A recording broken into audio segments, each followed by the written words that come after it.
Hello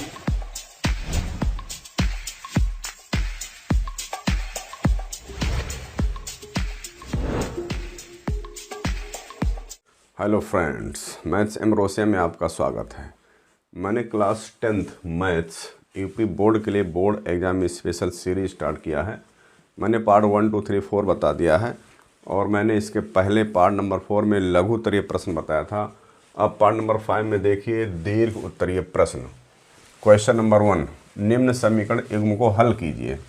x/2 plus 2y/3 equal -1 और x minus y/3 is equal to 3।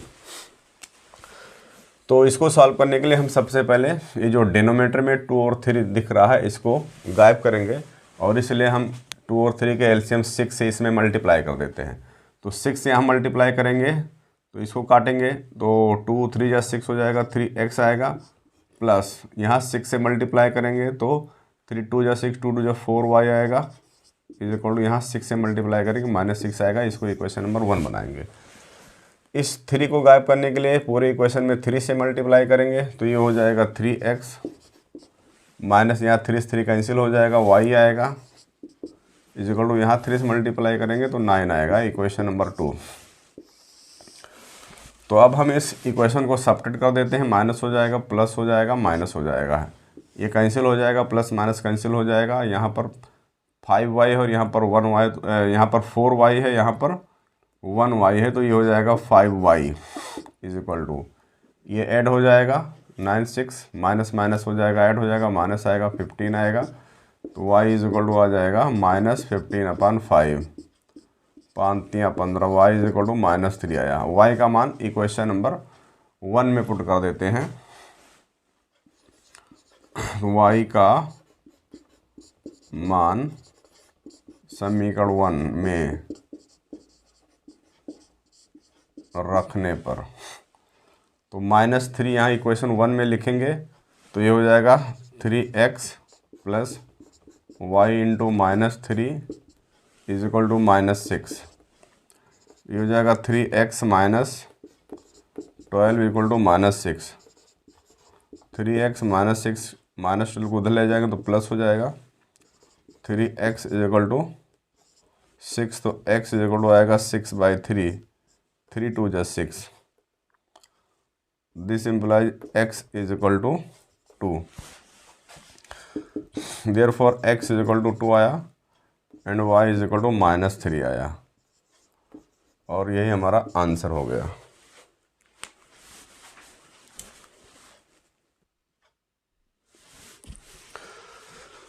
Question number 2 देखिए, 2 अंकों से बनी एक संख्या एवं उसके अंकों को उलटने पर बनी संख्या का योग 66 है। यदि संख्या के अंकों का अंतर 2 हो तो वह संख्या ज्ञात कीजिए। इस तरह के क्वेश्चंस एग्जाम में अक्सर आते रहते हैं, तो इसका सॉल्यूशन देखिए।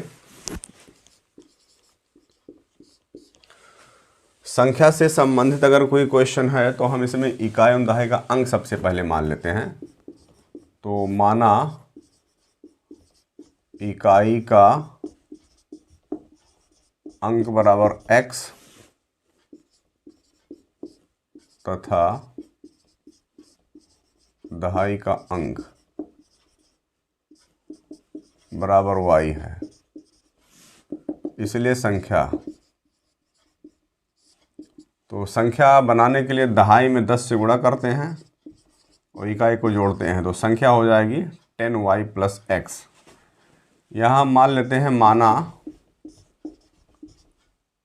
x ग्रेटर देन y है, क्योंकि यहाँ पर अंकों का अंतर दिया हुआ तो हमने मान लिया x ग्रेटर देन y है।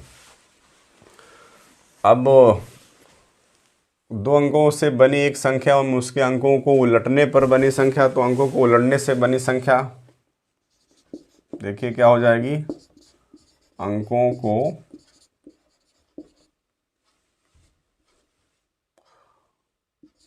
उलटने पर बनी संख्या, इसको उलट दीजिए तो ये हो जाएगा 10x प्लस y। अब दोनों का योग 66 दिया है तो प्रश्नानुसार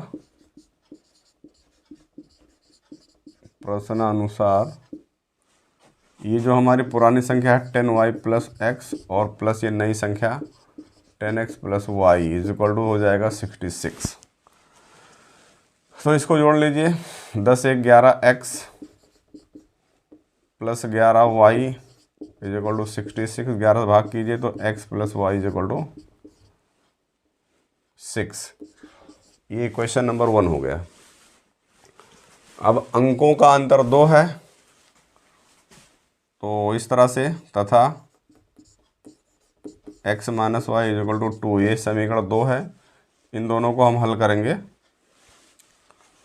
तो इसको हल करेंगे x plus Y is equal to 6 equation number 1 और x minus Y is equal to 2 equation number 2। इसको जोड़ेंगे तो ये कैंसिल हो जाएगा, जुड़ जाएगा, तो 2x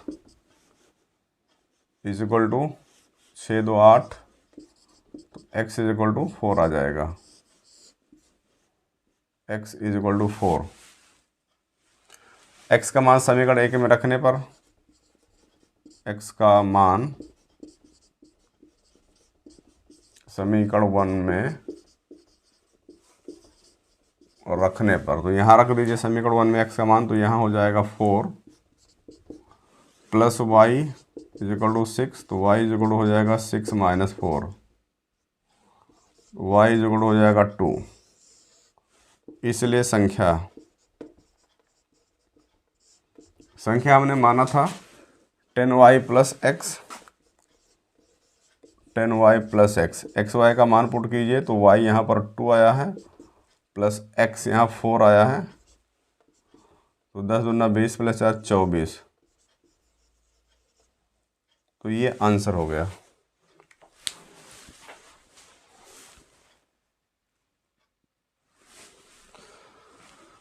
क्वेश्चन नंबर 3 देखिए, बताइए कि निम्न समीकरण युग्म का अद्वितीय हल है या अनेक हल हैं या कोई हल नहीं है। तो इस तरह का क्वेश्चन सॉल्व करने के लिए इसका कॉन्सेप्ट यह है, कॉन्सेप्ट यह है a1x plus b1y plus c1 is equal to 0, a2x plus b2y plus c2 is equal to 0। ये दो इक्वेशंस अगर हैं तो अद्वितीय हल के लिए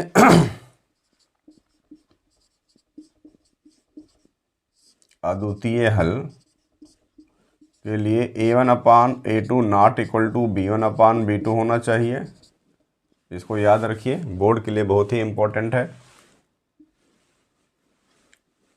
अनेक हल के लिए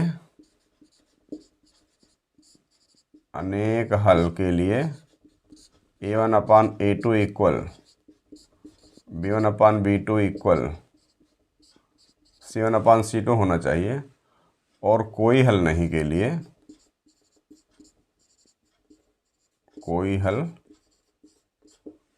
लिए a1 upon a2 equal b1 upon b2 not equal c1 upon c2। 1 2 3 ये 3 फार्मूले हैं, इसको याद रखिए। अब आप देखिए इस 5 को लेफ्ट में कर लेते हैं। इसका सॉल्यूशन देखिए, सॉल्यूशन 5 को लेफ्ट में कर लेते हैं। ये तो 2x plus Y, 2x plus Y minus 5 equal to 0, और यहाँ से 3x plus 2y minus 8 is equal to 0।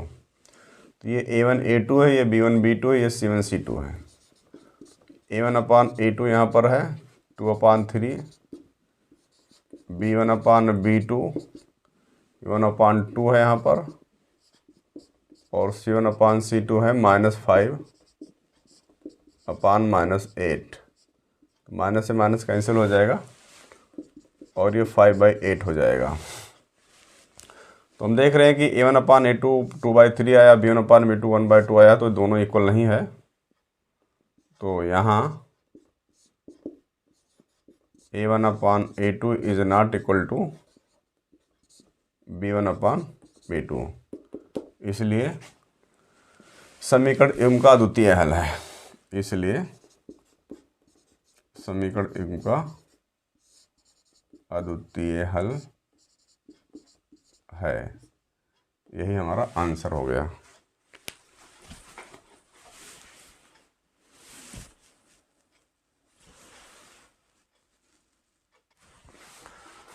Question number 4 देखिए, 2 अंकों की एक संख्या के अंकों का योग 9 है।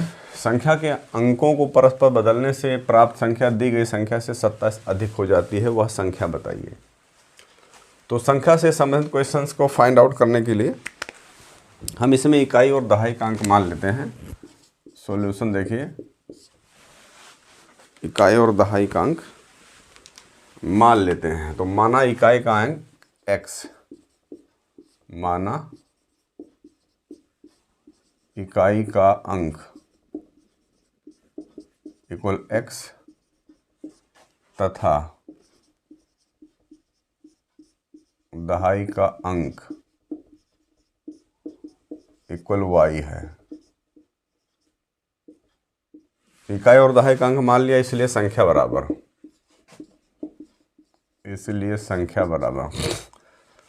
दहाई का अंक y है, तो दहाई के अंक में 10 से गुणा करके इकाई को जोड़ते हैं, तो ये 10y प्लस x ये संख्या हो जाएगी। अब यहाँ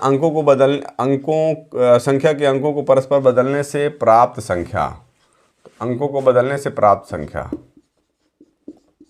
अंकों को बदलने से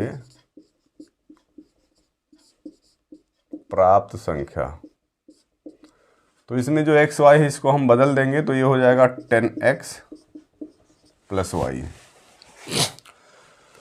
तो अब हम एक तरफ लिख देते हैं 10x प्लस y, यानी नई संख्या, और पुरानी संख्या है 10y प्लस x। अब ये क्वेश्चन कह रहा है संख्या के अंकों पर बदलने से प्राप्त संख्या दी गई संख्या से 27 अधिक हो जाती है, यानी ये जो संख्या है इससे 27 अधिक है, तो इसमें 27 ऐड कर देंगे तो ये इक्वल हो जाएगा। अब सबको ऐड, इसको लेफ्ट में कर लीजिए, तो 10x में से एक x जाएगा, तो ये हो जाएगा 9x, माइनस इधर आएगा 9y इज इक्वल टू 27। तो 9 से भाग कर दीजिए, तो x minus y is equal to 3 आएगा। समीकरण 1 बन गया। और यहाँ लिखा 2 अंकों की एक संख्या के अंकों का योग 9 है, अंकों का योग 9 है, तो it means x plus Y is equal to 9 तथा x plus Y is equal to 9। इसको हम समीकरण 2 मान लेते हैं। अब इन 2 समीकरण को हल करेंगे, तो जोड़ेंगे तो ये y से y कैंसिल हो जाएगा, x जोड़ेगा तो 2x आएगा इज इक्वल टू 9 3 12, तो x इक्वल टू 2 से काटेंगे, 2 6 12 6 आ जाएगा। x का मान समीकरण 1 में रखने पर, x का मान समीकरण 1 में रखने पर, तो ये 1 में रख दीजिए, तो x का वैल्यू 6 आया है, 6 हो जाएगा, 6 minus Y is equal to 3। तो 6 माइनस 3 को इधर लाएंगे, y को उधर ले जाएंगे, तो y इज इक्वल टू आ जाएगा 3। इसलिए संख्या बराबर,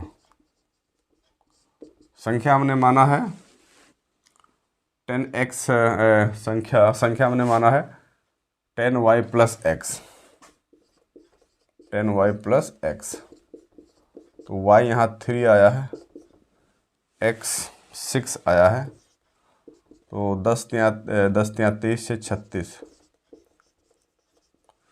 ये हमारा आंसर हो गया।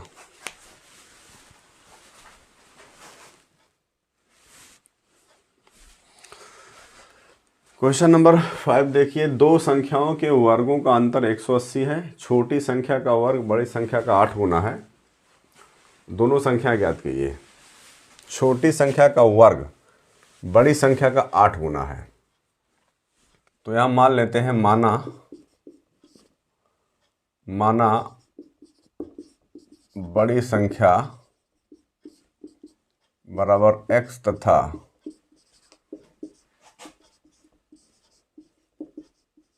छोटी संख्या बराबर y।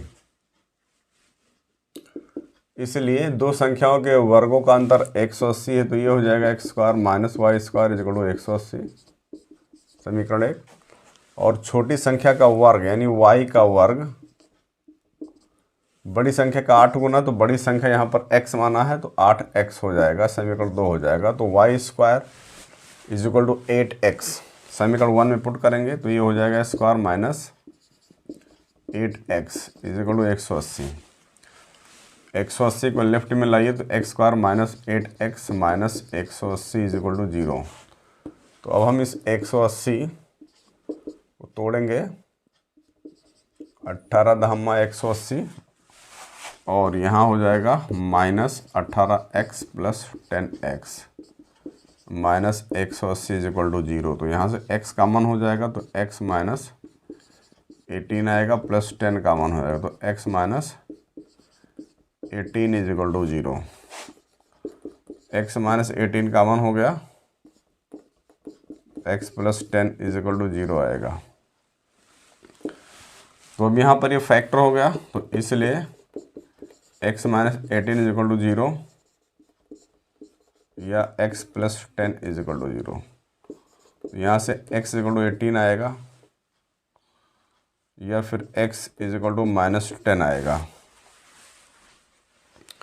तो अब x का मान हम समीकरण 2 में लिखेंगे तो y का मान निकालेंगे, इसलिए y square is equal to 8x का मान यहाँ 18 पुट करेंगे तो ये हो जाएगा y square is equal to 18 8 144, तो y इज इक्वल टू आ जाएगा प्लस माइनस अंडर रूट 144, तो y is equal to plus minus 12 आएगा। तो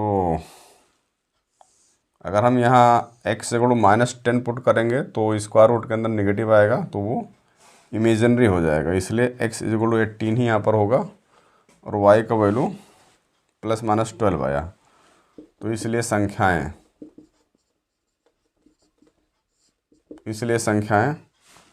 18 कामा 12 हो जाएगा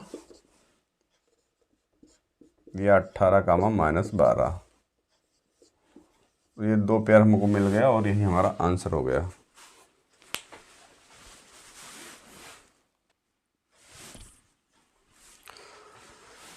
अब देखिए क्वेश्चन नंबर 6। एक समांतर श्रेणी में 50 पद हैं जिसका तीसरा पद 12 है और अंतिम पद 106 है। इसका 29वां पद ज्ञात कीजिए। तो इसका सॉल्यूशन देखिए, श्रेणी में 50 पद हैं और अंतिम पद 106 है। इसका मतलब 50वां पद जो T50 होगा वो 106 होगा और तीसरा पद 12 है, इसका मतलब हुआ T3 इज इक्वल टू 12। तो यहाँ पर सूत्र होता है Tn is equal to a plus n minus 1 D A. nवां पद का सूत्र है, इस सूत्र का उपयोग करेंगे तो ये हो जाएगा a प्लस 50 माइनस 1 नहीं 49 और d इज इक्वल टू 106 समीकरण 1 है। और यहाँ T3 है तो ये a प्लस 3 माइनस 2d हो जाएगा इज इक्वल टू 12 हो जाएगा, समीकरण 2 हो जाएगा। अब इसको हम सॉल्व करेंगे। a plus 49d is equal to 106 समीकरण 1 है और a plus 2d is equal to 12 है, ये समीकरण 2 है। घटा देंगे तो माइनस हो जाएगा माइनस हो जाएगा माइनस हो जाएगा, प्लस माइनस कैंसिल हो जाएगा। 49d में से 2d जाएगा तो ये हो जाएगा 47d। घटा दे 6 में से 2 घटा दो 4 हो जाएगा और 10 में से घटा 9 हो जाएगा। तो d आया 94/47। तो 2 7 14 2 जो काटे 9 2 बार जाएगा तो d आया 2। अब d का मान समीकरण 2 में रखने पर, 2 छोटा समीकरण इसलिए इसमें रख दीजिए। तो d का मान समीकरण 2 में रखने पर d यहाँ पर रखिए तो a प्लस 2 इंटू डी के जगह 2 लिखेंगे is equal to 12। a plus 2 दूना 4 12 घट जाएगा 8 आएगा। तो ए और डी आ गया, डी आ गया है 2, ए आ गया 8। तभी ये समांतर श्रेणी का क्वेश्चन, अगर ए डी मालूम है तो सब कुछ मालूम कर सकते हैं। इसलिए हमको चाहिए T29 29वां पद, तो a प्लस 28d हो जाएगा। a यहाँ पर 8 आया प्लस 28d, d है 2, 8 प्लस 28 दूना 56, 8 6 14 64, ये आंसर हो गया। 29वां पद 64 आया।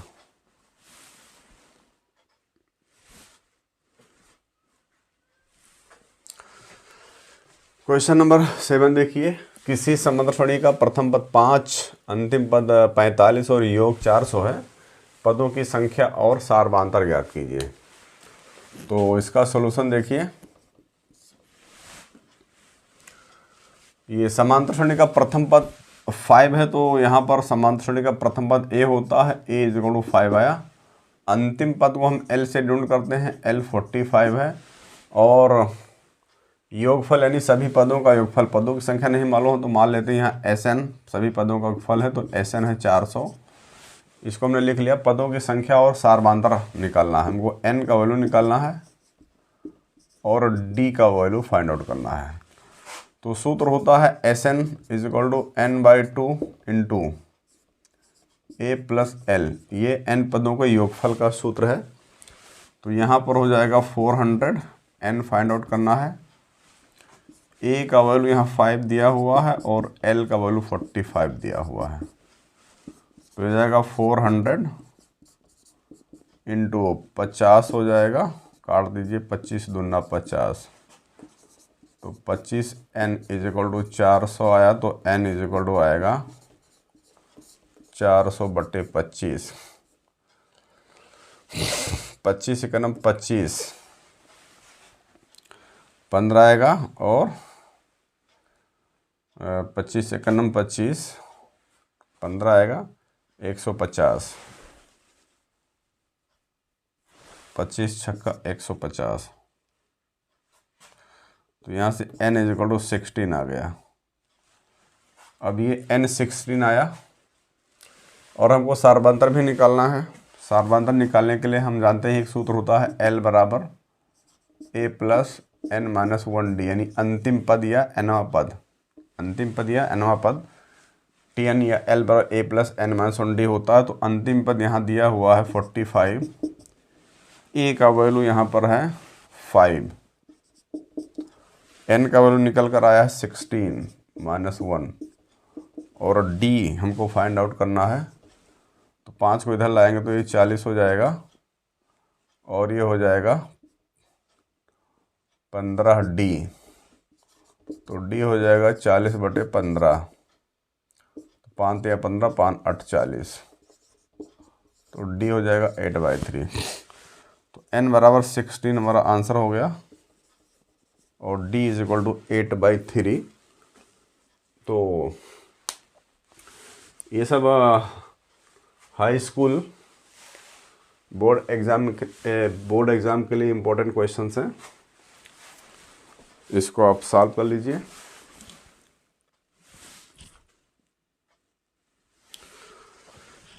क्वेश्चन नंबर 8 देखिए, थेल्स प्रमेय लिखिए और उसे सिद्ध कीजिए। ये बहुत ही इम्पोर्टेंट क्वेश्चन है और बोर्ड एग्जाम में निश्चित रूप से आता है, इसलिए इसको समझ लीजिए। तो थेल्स प्रमेय क्या है? थेल्स प्रमेय या फिर इसी को आधारभूत समानुपातिकता प्रमेय, बेसिक प्रोपोर्शनैलिटी थ्योरम कहते हैं, BPT कहते हैं। तो ये थ्योरम कहता है कि किसी त्रिभुज में एक भुजा के समांतर खींची गई रेखा शेष दो भुजाओं को एक ही अनुपात में विभाजित करती है। तो इसका सॉल्यूशन आप देखिए कि कोई त्रिभुज है, एक यहाँ पर त्रिभुज है,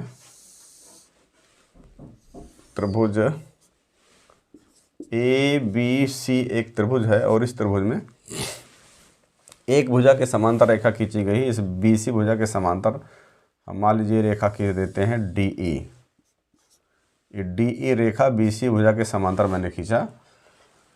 तो ये जो भुजा है AB और AC, ये शेष दो भुजा है, इसका जो अनुपात है AD अनुपात DB और AE अनुपात EC ये बराबर होता है, यही थेल्स में कहता है। तो इसको प्रूव करने के लिए हम यहाँ पर लिखेंगे दिया है। किसी भी क्वेश्चन को अगर सिद्ध करना है तो यहीं से स्टार्ट करते हैं। दिया है ABC एक त्रिभुज है जिसमें D समांतर BC है। दिया है त्रिभुज ABC जिसमें DE समांतर BC है। सिद्ध करना है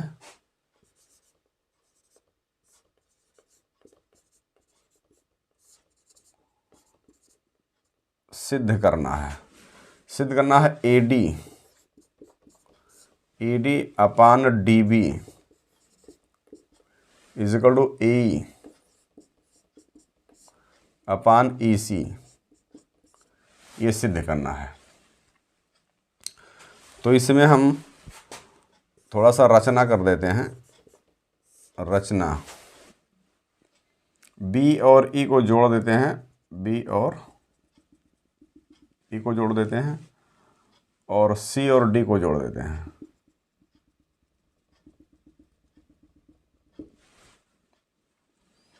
और D से DM लंब डालेंगे और E से लंब डालेंगे EN। ये रचना हम करेंगे। तो B और E को जोड़ा, B और E तथा C और D को जोड़ा। एक काम और किया है, DM परपेंडिकुलर AC तथा EN परपेंडिकुलर AB खींचा। इतना काम रचना में करेंगे। अब इसका प्रमाण देखिए। प्रमाण मीन्स प्रूफ। क्वेश्चन का मेन पार्ट यही है। तो अब हम को रेशियो लाना है AD अपान DB। तो हम सबसे पहले इस त्रिभुज देखते हैं,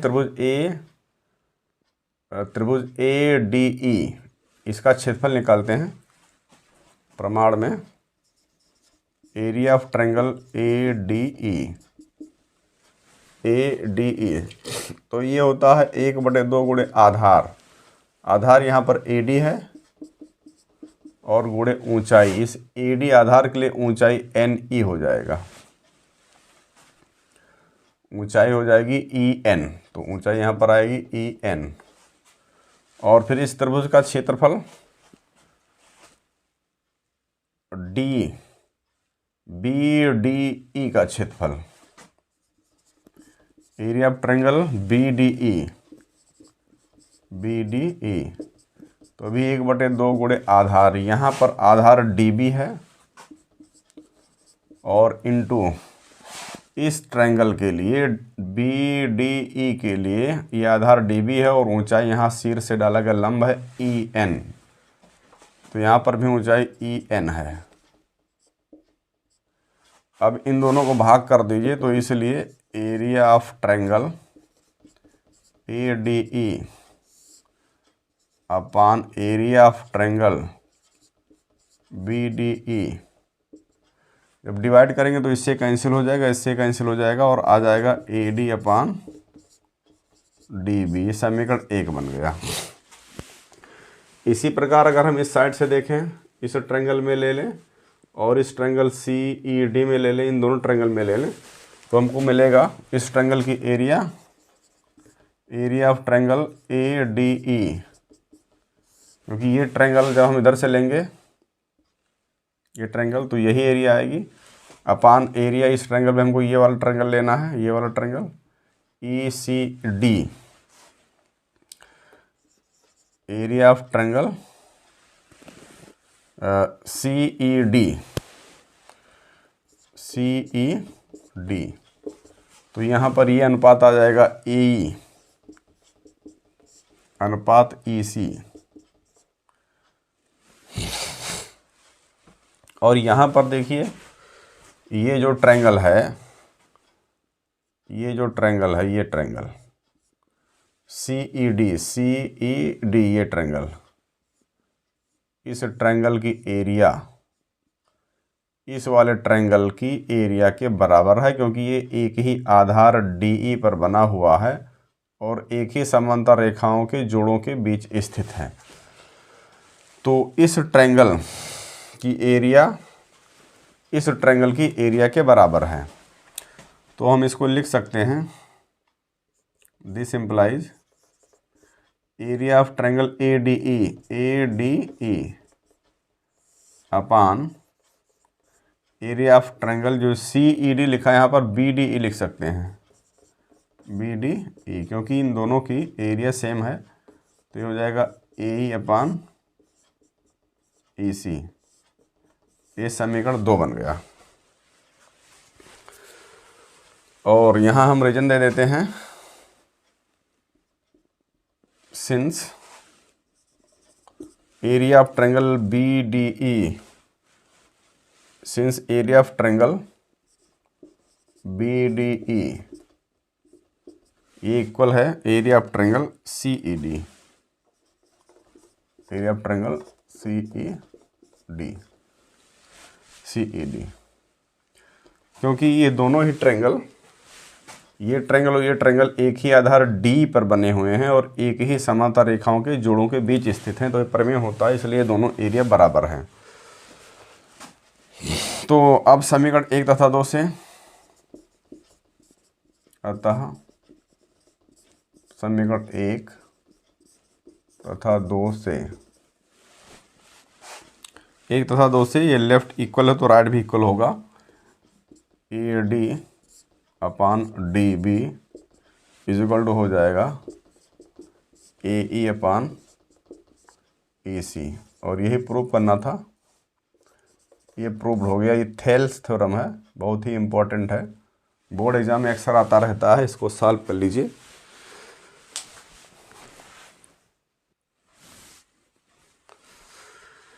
क्वेश्चन नंबर 9 देखिए,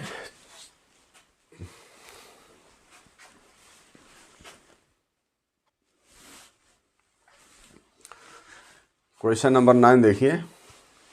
चित्र में ए बी सी डी एक समलंब है, ए बी सी डी एक समलंब है जिसमें ए बी समांतर डी सी, ये भुजा ए बी इस डी सी के समांतर है। असमांतर भुजाओं ए डी और बी सी पर क्रमशः बिंदु ई और एफ इस प्रकार हैं कि ई एफ भुजा भी इस ए बी के समांतर है। दर्शाइए कि A E upon E D is equal to B F upon F C, ये प्रूव करना है। तो इसका सॉल्यूशन देखिए,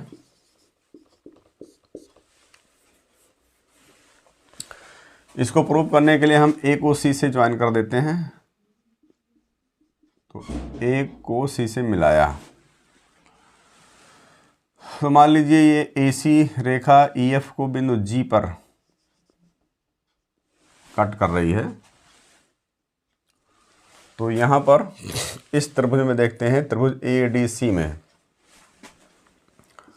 त्रिभुज ए डी सी में, इस त्रिभुज में ये इसके समांतर है और ये इसके समांतर है, तो दोनों ये समांतर हो जाएंगे। तो इस त्रिभुज में हो जाएगा ई जी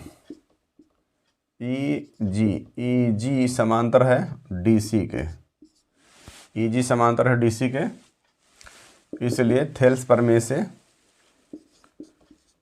ए E upon E D is equal to हो जाएगा ए जी अपान जी सी, समीकरण 1। अब इस त्रिभुज में देखिए ए बी सी में, त्रिभुज ए बी सी में, इस त्रिभुज में ये जो जी एफ है, जी एफ ये समांतर है ए बी के, जी एफ समांतर ए बी के है, क्योंकि ए बी DC के समांतर है और EF AB के समांतर है। तो AB, EF और DC तीनों समांतर है, तो ये भुजा इसके समांतर है। तो यहाँ पर भी थेल्स थ्योरम से AG अपान GC, इसलिए AG upon GC is equal to हो जाएगा BF अपान FC। समीकरण 2, तो समीकरण 1 तथा 2 से, समीकरण 1 तथा 2 से देखिए ये अपान ED AG अपान GC के बराबर और AG अपान GC BF अपान FC के बराबर है, तो इसलिए ये इसके इक्वल हो जाएगा। तो 1 तथा 2 से AE अपान ED इक्वल हो जाएगा BF अपान FC। ये प्रूव हो गया। तो इस तरह से थेल्स थ्योरम का यूज करके इस तरह के क्वेश्चंस को प्रूव किया जा सकता है।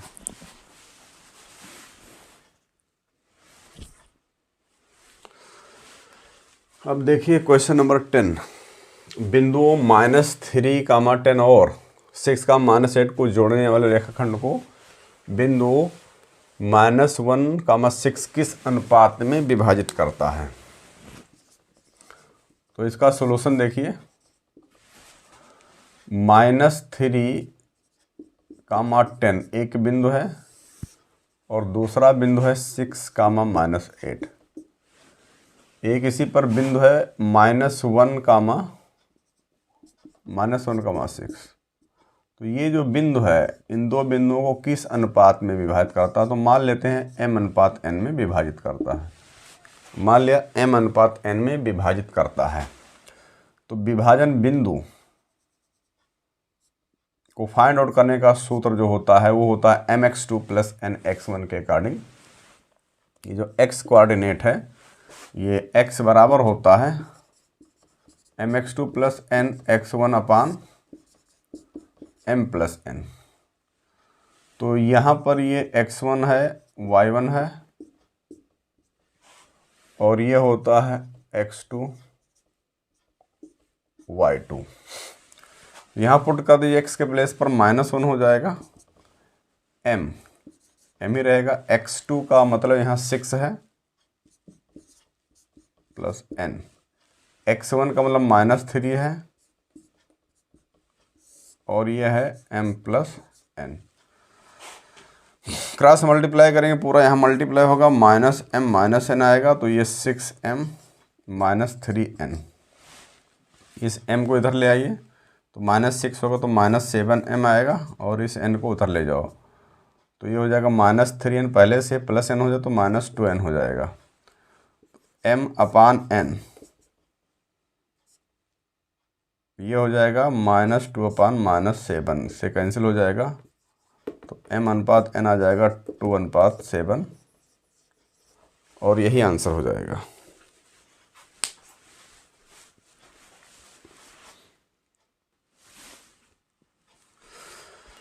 अब देखिए क्वेश्चन नंबर 11, सिद्ध कीजिए कि sin θ - cos θ + 1 upon sin θ + cos θ - 1 = 1 अपान sec θ - tan θ। तो ये त्रिकोणमिति का तो इसका सॉल्यूशन देखिए,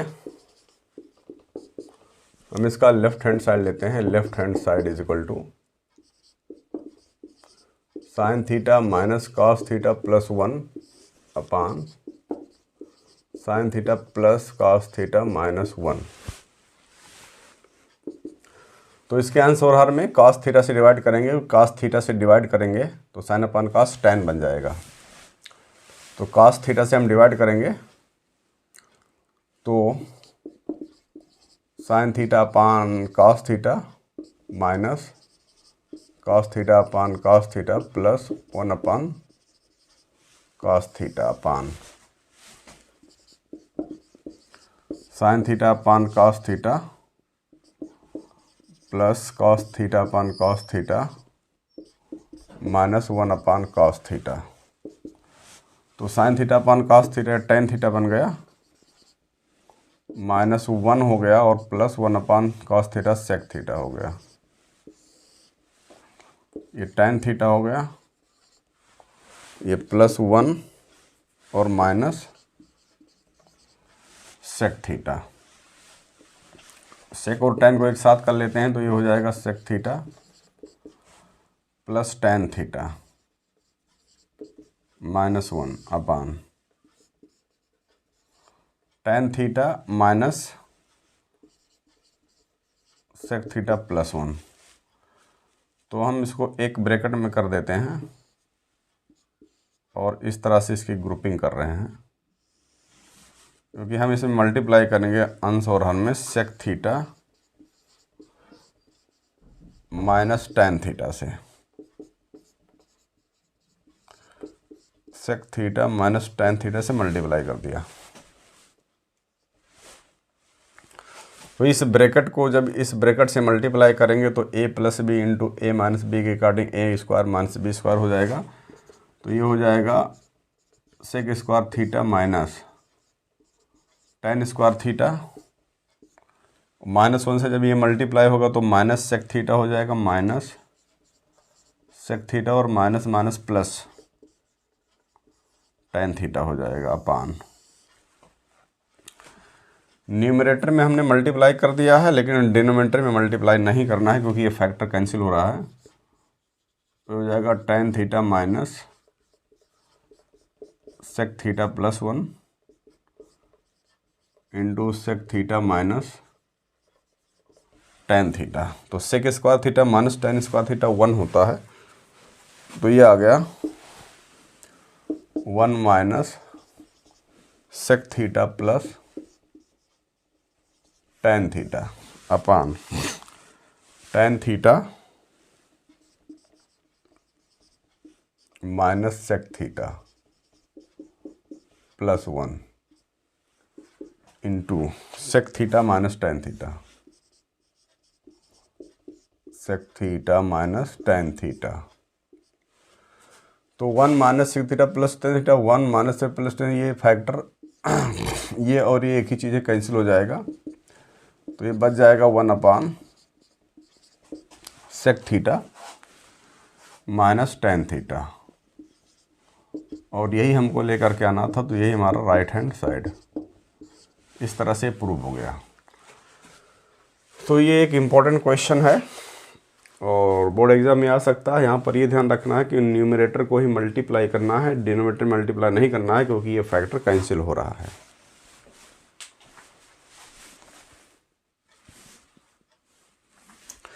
क्वेश्चन नंबर 12 देखिए, सिद्ध कीजिए कि cos a minus sine A plus 1 upon cos a plus sine A minus 1 equal cosec A plus cot A. तो ये भी प्रीवियस क्वेश्चन की तरह है। इसको भी सिद्ध करने के लिए हम लेते हैं लेफ्ट हैंड साइड। तो इसका सॉल्यूशन हो जाएगा, लेफ्ट हैंड साइड ले लेते हैं cos a minus sine A plus 1 upon cos a plus sine A minus 1। हमको यहाँ cosec A plus cot A लाना है। तो कॉट लाना है तो साइन से डिवाइड करेंगे, क्योंकि cos अपान साइन कॉट होता है।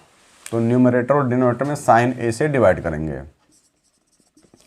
तो ये cos A upon sine A minus sine A upon sine A plus 1 upon sine A whole upon cos A upon sine A और plus sine A upon sine A minus 1 upon sine A. तो cos upon sine cot हो गया cot A, minus ये cancel होकर 1 आया, plus 1 upon sine A cosec A upon यहाँ पर भी cos upon sine cot A हो गया, प्लस 1 हो गया, माइनस 1 अपान साइन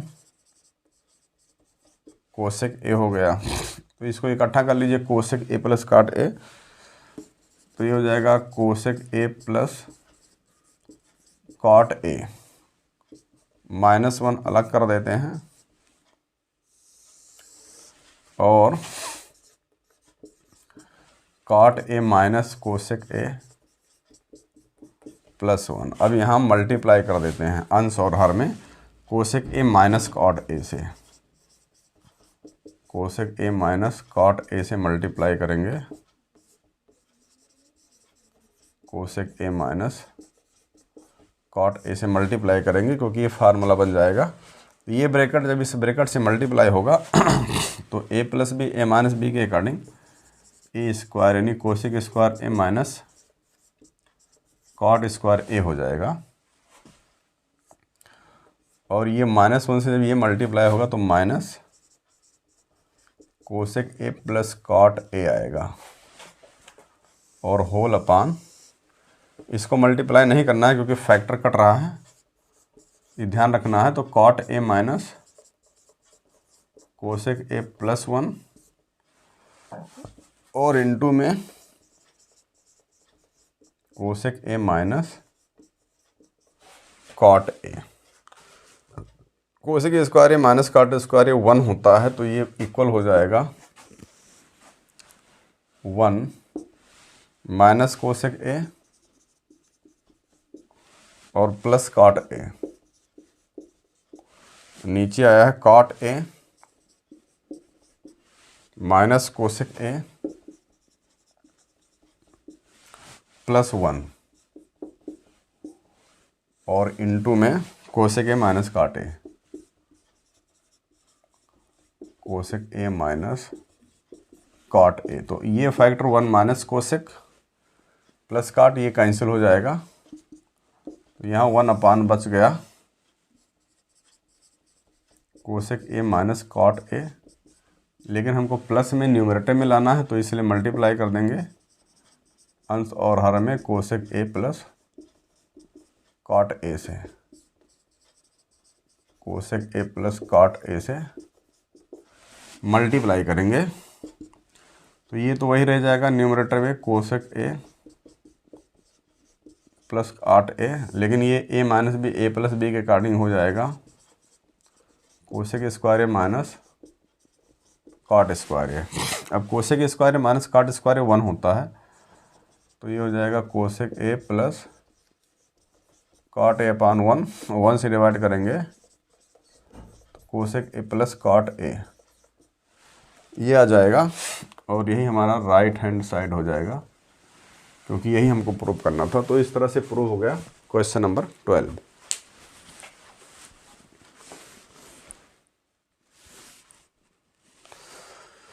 अब देखिए क्वेश्चन नंबर 13 है, सिद्ध कीजिए कि under root 1 plus sine A upon 1 minus sign equal sec A plus ten ए।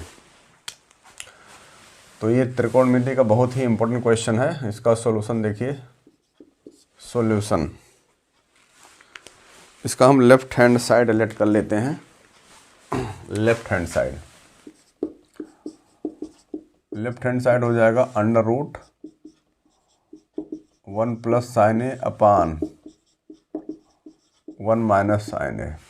इसको लाना है सेक ए प्लस टेन के बराबर। तो अंडर रूट में है तो सबसे पहले रूट हटाएंगे और रूट हटाने के लिए हम डिनोमिनेटर में देख रहे हैं कि यहाँ 1 माइनस साइन ए है तो 1 प्लस साइन ए से मल्टीप्लाई करेंगे कॉन्जुगेट से ताकि ये फार्मूला बन जाए 1 प्लस साइन ए से मल्टीप्लाई कर देंगे न्यूमरेटर और डिनोमिनेटर में। तो 1 प्लस साइन ए इंटू 1 प्लस साइन ए ये हो जाएगा 1 plus sine A whole square. 1 plus sine A whole square हो जाएगा अपान ए प्लस बी ए माइनस बी, तो ए स्क्वायर इन 1 का स्क्वायर होता है माइनस साइन स्क्वायर ए। तो ये हो जाएगा 1 plus sine A whole square upon, तो ये 1 minus sine square cos square A होता तो ये हो जाएगा कॉस स्क्वायर ए। तो अंडर रूट लगा हुआ स्क्वायर हट जाएगा तो वही हो जाएगा 1 plus sine A upon cos A. अब इसको सेपरेट कर देंगे 1 अपान कॉस और साइन अपान कॉस। तो ये हो जाएगा 1 upon cos A plus sine A upon cos A. तो 1 अपान कॉस ए सेक ए होता है और साइन अपान कॉस 10 होता है, तो साइन अपान कॉस 10 हो जाएगा। तो इस तरह से सेक ए प्लस एन ए आ गया और यही हमारा राइट हैंड साइड है, और इस तरह से ये प्रूव हो गया। तो त्रिकोणमिति के ये इंपॉर्टेंट क्वेश्चंस हैं।